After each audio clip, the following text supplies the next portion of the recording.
Hello, my name is Hannah Hemberger, and this is my EDL 853 Module 13 case study, When a Student's Rights Are Wronged, Incorporating FAPE. In summary, Michael Hernandez moved to Nottingham School District to attend the high school there that boasted amazing reviews for their academics and football program. Miguel was the starting quarterback as a sophomore and suffered a major spinal injury that resulted in him being paralyzed from the waist down and wheelchair bound. When he went back to school, the counselor told him that she had to take him out of his biology class because the classroom was not wheelchair accessible. Miguel's mom scheduled a meeting with the principal and showed up with an attorney asking why her son wasn't receiving a free and appropriate public education and access to a specific class. The legal and ethical issues in this case study include taking Miguel out of a class that is provided to other students simply due to lack of accessibility is against the law, and consider discrimination on basis of disability from Section 504 of the Rehabilitation Act of 1973. Miguel does need this class to pursue his college career, so it affects him emotionally and mentally as he's preparing for life after high school. Miguel does not qualify for special education services, but does qualify to receive a 504 plan due to a physical disability impairing his ability to access school. The American Disabilities Act has a building checklist for existing facilities that the high school does need to go through. If it cannot safely make all areas accessible, it needs to adjust what it can until monetary measures can be met to update it. The synthesis for this case study: Miguel Hernandez is a student with a spinal injury resulting in being wheelchair bound that is being removed from a high school class due to the classroom not being wheelchair accessible, and is thus enrolled in another science course that meets the requirements for graduation but does not satisfy the college course requirements.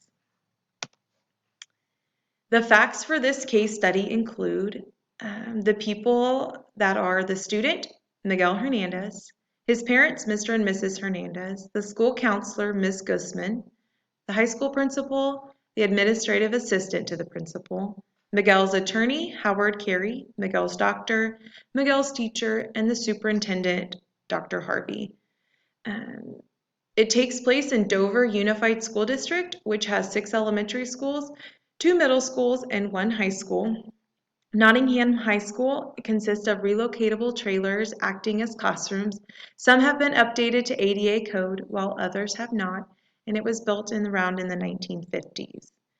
The program includes the high school has 3,200 students for attendance. They are known for their football program and their academics.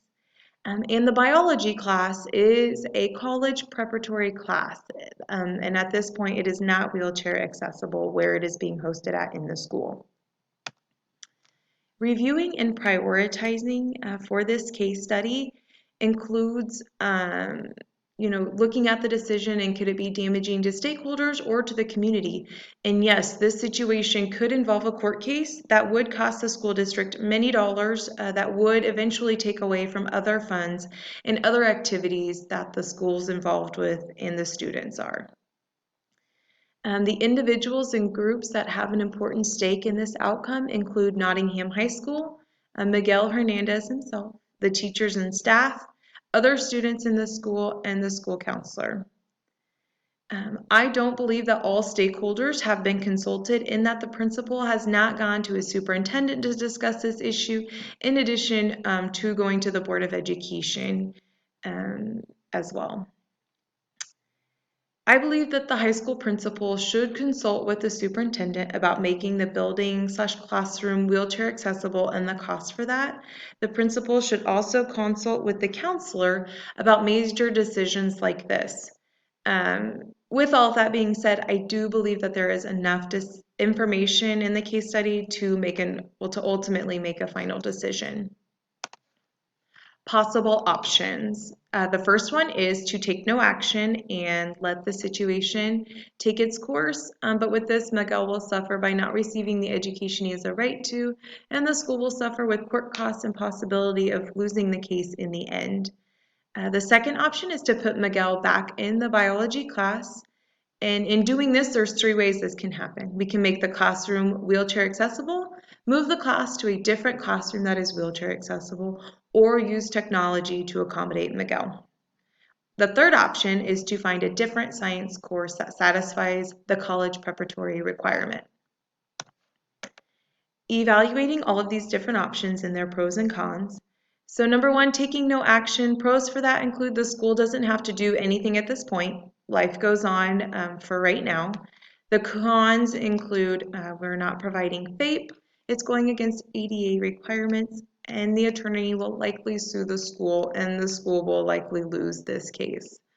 The second option, putting Miguel back in the biology class.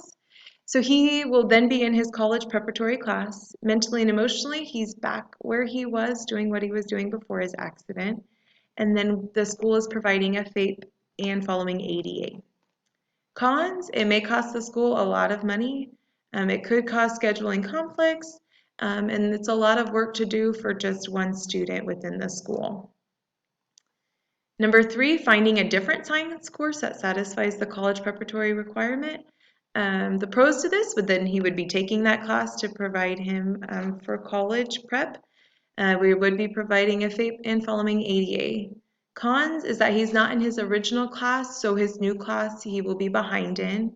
It would be mentally exhausting for Miguel to try to play catch up in that class, and then the school is still not meeting those ADA requirements as far as having accessibility within the building for all students and staff. Choosing the best option, I feel like putting Miguel back in his biology class is ultimately what needs to happen in this situation. And now the beauty of this option is that we have options as to how we go about making sure he is in that biology class. And that is either making the classroom wheelchair accessible, moving the classroom to another room within the school, or using technology to accommodate Miguel. So I would implement this by presenting the facts along with the pros and cons of all options and the ultimate best option for the students, the staff, and the community. And I would present this to my superintendent as well as my Board of Education to make sure that they are on board and aware of the decision. Identifying creative options, I would present all 3 options for putting Miguel back in the biology class, but ultimately it would be a team decision as to who they decide. Implementation for this option would be, I would plan a meeting with the superintendent and Board of Education and explain the situation and how it was handled. With that, I would definitely talk about the accident and what happened, how Ms. Guzman just took him out of his biology class without consulting with me about it beforehand, and then explain how his parents have hired an attorney to represent Miguel to ensure that we are providing a free and appropriate public education. With that meeting, I would introduce my proposal with the 3 different options, discuss the pros and cons of them. Obviously, money is a huge factor here in what it would take to make sure that that classroom in and of itself is wheelchair accessible. And then talk about, moving the classroom, moving that class to another classroom, is a possibility, but it is a biology class, and with biology, hands-on, there's going to be labs with it if it's an in-class class. So, that's going to be hard as well on the school, and it'll change up schedules with everybody else and all teachers. So there's that, or talking about the use of using technology to help meet his needs. So after a decision is made, I would then schedule a meeting with the parents, the attorneys, and the superintendent to propose my ultimate decision. So as the principal, my recommendation is to include Miguel in the biology class in an online setting. He's already missed so much school because of his accident, and he's likely going to miss more for his doctor's appointments, as that's going to be something that is ongoing. So putting him in an online class, it allows him to work at his own pace and not have to play catch up all the time. It also keeps him in with the same content that he was learning before. So yes, he was in a biology class in person, but it would still be the same content as a biology class online. This option also saves the school district money and keeps the schedule the same for all the other students. It also brings awareness to the fact that the school is not the entire school is not ADA meeting ADA requirements. So that's something that the Board of Education and the superintendent can think of and plan for the future as the school continues on. The people who need to know about this are the superintendent, Board of Education, the staff at the school, Miguel's parents, and Miguel's attorney. With Miss Gusman, ultimately, I would make sure that she knows not to make decisions like that without consulting with me first. Those are very important decisions that involve a lot of legality and ethical issues, and that's just something that she needs to know to consult with either myself or my administrative assistant first before ultimately making those decisions.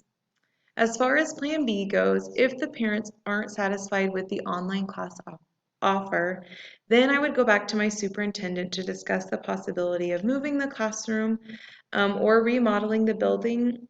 Ultimately, the online biology class would meet FAPE if other students are taking it or have the option to take it online as well. So it would then be up to the superintendent and Board of Education whether they wanted to go into due process or not over this situation.